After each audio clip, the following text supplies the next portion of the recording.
Ասեղ երկար ու բարակ պինդ մետաղյա գործիք, որի կիրառությունն ու նշանակությունը շատ տարբեր են ու բազմազան։ Մարդու կենցաղ ասեղը մտել է դեռ հին ժամանակներից։ Առաջին ասեղները սակայն այլ տեսք են ունեցել եւ պատրաստվել են տարբեր նյութերից՝ ոսկորից, փայտից, ձկան փշերից։ Հայտնաբերված ամենահին ասեղները 15-ից 20 հազար տարի առաջ են ստեղծվել։ Երկաթի ասեղներն առաջին անգամ հին Եգիպտոսում են ի հայտ եկել։ Հասարակության մեջ ասեղը նորովի մուտք գործեց 14-րդ դարում։ Հենց այդ ժամանակ էլ ստեղծվեցին առաջին կարի մեքենաները։ Ժամանակակից մարդը մետաղյա այս պարզ գործիքով հրաշքներ է գործում, ընդամենն ասեղով ու թելով ստեղծելով արվեստի իսկական նմուշներ։ Դրա վառ ապացույցը հայկական ասեղնագործությունն ու ժանյակագործությունն են։ Մարիամ Ղարիբյանն եմ, հագուստի դիզայներ, նկարիչ, հին հայկական ասեղնագործ դպրոցների վերականգնող։ Հայկական ասեղնագործ դպրոցները բազմազան են, բազմաժանր եւ ամեն գավառ, ամեն տարածաշրջան ունեցել է իր ասեղնագործ դպրոցը, որը յուրօրինակ է եղել, բոլորը տարբեր են եւ մեկը մյուսին նույնիսկ չի կրկնվել ոչ մի կարատեսակով։ Կներկայացնեմ այն թափի դպրոցը, որը ամենամեծ դպրոցներից մեկն է, ունի 7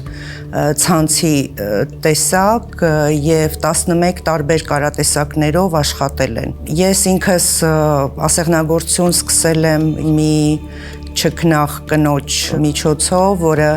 նույն տարբերակով ինձ պատմում էր, որ դպրոցները տարբեր են եւ այն թափի դպրոցի մասին, որ կարատեսակներից մեծ մասը իրանք չեն տիրապետում։ Եվ այդպես ես փորձել եմ գտնել, այսօր մենք ունենք 7 կարատեսակն էլ ցանցերի վերծանված են, արդեն բոլորն էլ կարող ենք։ Ես ցույց կտամ միայն առաջի կարատեսակը, որը առանց թել հանելու է եւ այդպես էլ կոչվում է անթել այն թափն է։ Ասեղնագործության համար հարկավոր են մուլինե, թելեր, այն թափին առավել եւս, հիմնականում այն թափը արվել է նույն գույնի վրա, նույն գույն թելով, այսինքն սպիտակը սպիտակով, մի գույնով, այն թափի յուրօրինակությունը նա է, որ երկկողմանի է ինքը, շատ մասնագետը մենակ կարող է պարզել դա շիտակ երեսն է, թե թարս։ Մուլինեն հիմնականում բաժանում ենք 4 մասի, որպեսզի ավելի հեշտ լինի մեզ աշխատելը։ Ես այստեղ ունեմ արդեն բաժանված 4 մասի, թելը հանում ենք, 2 տակ ենք թելում, թելի վերջավորությունը անում ենք այսպիսի օղակ, որպեսզի քարկապ չունենանք ու սկսում ենք աշխատել։ Սա առանց թելքաշ այն թափն է, ամեն ինչ արվում է հաշվով։ Աշխատում ենք 2 ձեռքով, մի ձեռքը անընդհատ ներքևում է, մյուս ձեռքը վերևը եւ հաշվով։ Ես հիմա հաշվում եմ 5 հատ թել, պտտացնում ենք 1, 2 ու գնում ենք աջ։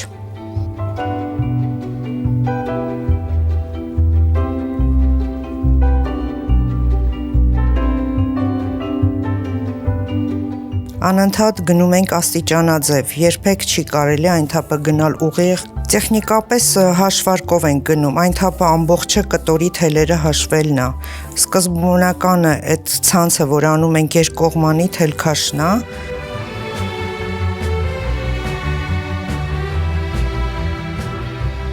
այն թափի ասեղնագործության հետ շատ կարևոր են հաշվակարերը։ Հաշվակարերը սրանք են։ Հաշվակարը արդեն իր անունից հասկանալի է, որ արվում է հաշվով, հաշվում ենք ամեն մի կտորի թել։ Սկսում ենք 1 թելով եւ 1 թել ներքև, մի թել աջ, մի թել ձախ։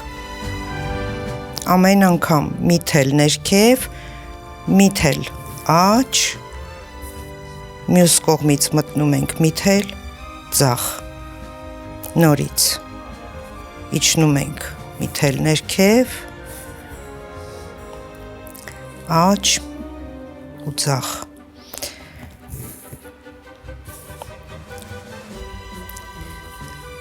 Եվ նույն տարբերակով փոքրացնում ենք ամեն անգամ մի թել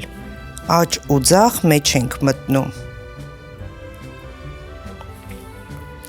Արդեն ներս ենք մտնում մի թել աջ կողմից, մի թել ձախ կողմից։ Հայկական ասեղնագործության դպրոցներից յուրաքանչյուրն իր յուրօրինակությունն ունի։ Այն թափի դպրոցն օրինակ ավելի շատ օգտագործվել է կենցաղային առարկաների եւ հագուստների ձևավորման մեջ։ Մեր մոտ արդեն պատրաստ է մի հատվածը, նա կարող ենք շարունակել, շարունակական 4 օրնամենտական, ասում եմ, կարող ենք օգտագործել եւ հագուստի մեջ, եւ կենցաղային սփռոցներ, սրբիչներ, հայ կանայք եղել են իրենց ինտերիերի ձևավորողը ու այդ սրբիչները եւ հագուստները իրենք բոլորը ասեղնագործել են 5 տարեկանից ու իրենց օժիտներն են արել։ Ժանյակագործությունը հայկական կիրառական արվեստի հնագույն եւ ավանդական ճյուղերից է։ Այն 5 տեսակ ունի՝ փոքր եւ մեծ մաքոքներ, վանի ժանյակը, հելունագործությունը եւ գոբենակը։ Վերջինս այսօր Եվրոպայում մեծ զարգացում է ստացել, մինչդեռ Հայաստանում դրա ավանդույթն ընդհատվել է։ Եթե հելունագործության, գոբենակի, մաքոքիների մեջ օգտագործվում է գործիք, վանի ժանյակի մեջ օգտագործվում է ընդամենը թել եւ ասեղ։ Ու մեկ կապով արվում է նման հրաշքներ։ Թելը փաթաթում ենք մատի, ցուցամատի վրա, խաչ ենք անում, բռնում ենք երկու կողմից, ասեղը մտնում է խաչի մեջ, խաչի տակով, թելը ասեղի վրա է, այս մյուս թելը, հիմքի թելը բերում ենք ասեղի տակից, աջից, մտնում ենք տակից, բարձրացնում ենք վերև։ Ընդամենը այս մի կապով վանի ժանյակը ասեղնագործվում է։ Ինքը ուրիշ ոչ մի առավել կապեր չունի, ընդամենը սա է։ Ուղղակի մեծ ու փոքր օղակներով, ծիլերով տարբեր ստանում են այդ ամբողջ հրաշքը դրանով, որ մի քար կապով է արվում ամենը։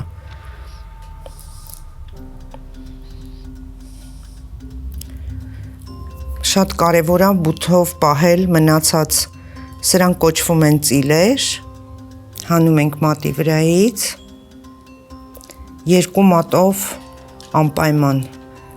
բութ մատով ու ցուցամատով շատ ամուր բռնում ենք ծիլերը եւ այս կտրված թելը, որը մեր ձեռքում է, այսպես շատ զգուշ մինչեւ վերջ փակում ենք։ Մնում է այսպես 3 հատ ծիլ ու սկսում ենք անել օղակները։ Պտտացնում ենք, մտնում ենք ծիլի գագաթին ու նորից անում ենք մեր նույն կապը, թելը ասեղի վրա, այս մյուս ծայրից բերում ենք աջով, թելի ասեղի տակով բարձրացնում ենք վերև։ 3 ծիլից մենք պետք է ունենանք 7 օղակ։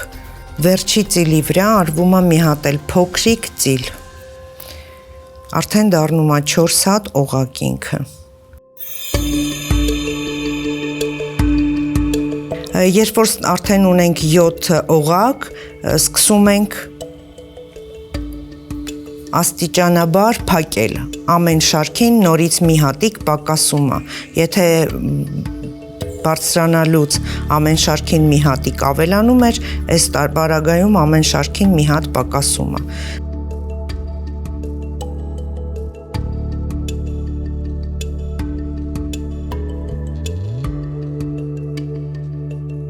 Արդյունքում ստացվում է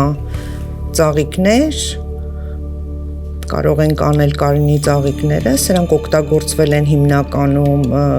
տարազի մեջ, գլխազարդի թանթանայի վրա, բարակ մետաքսով, մանր ծաղիկներ, թիթեռներ։ Ես ձեզ սպասում եմ սեպտեմբերին առցանց, եթե ունեք հետաքրքրություն, կարող ենք ավելի շատ իմանալ հայկական ասեղնագործության տարբեր դպրոցներից եւ անենք հետաքրքիր աշխատանքներ։ Սիրով սպասում եմ բոլորիդ։